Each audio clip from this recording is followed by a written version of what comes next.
Praise the Lord. இன்னைக்கு ஏசப்பா உங்களை பார்த்து சொல்ற வார்த்தை என்ன அப்படின்னா, நான் உனக்கு முன்னே போய் கோணலானவைகளை செவ்வையாக்குவேன். ஆமீன்.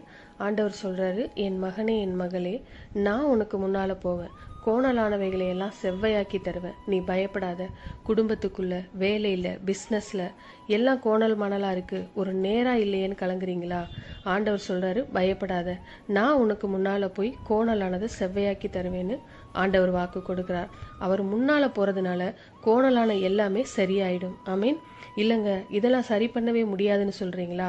ஆண்டவரால சரிப்படுத்த முடியும். கோணலான எல்லாவற்றையும் ஆண்டவர் சரியாக்கி நேர்த்தியாய் நடக்க வச்சிடுவாரு. உங்களுக்கு செய்வார். நீங்க அவரை விசுவாசிக்கிறீங்கல்ல, அவரோட நடக்கிறீங்க, இன்றைக்கு உங்க வாழ்க்கையில அந்த அற்புதம் நடக்கும். பாருங்களேன். ஏதோ ஒரு கோணலான காரியம் உங்களை ரொம்ப பாதிக்குது, அதை ஆண்டவர்கிட்ட கொண்டு வாங்க. ஆண்டவரே, இந்த காரியம்தான் என்னை ரொம்ப பாதிக்குதுன்னு சொல்லி அவர்கிட்ட கொடுங்க.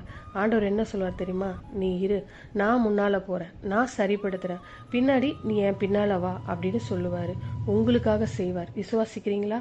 ஜெபிக்கலாமா? நீங்கள் நல்ல தகப்பனே, அப்பா, எனக்கு முன்பாக நீங்க நடந்து கோணலான காரியங்களை செவ்வையாக்குகிற தேவன், என் குடும்பத்துல, என் வேலையில, என் பிசினஸ்ல, என் எல்லா பகுதியிலும் கோணலாய் காணப்படுகிற எல்லாவற்றையும் செவ்வையாக்கி நேர்த்தியாய் நடத்தும்படி முன் நடத்துகிறதற்காய் ஸ்தோத்திரம். இயேசு கிறிஸ்துவின் நாமத்தில் ஜெபிக்கிறோம் பிதாவே. ஆமீன்.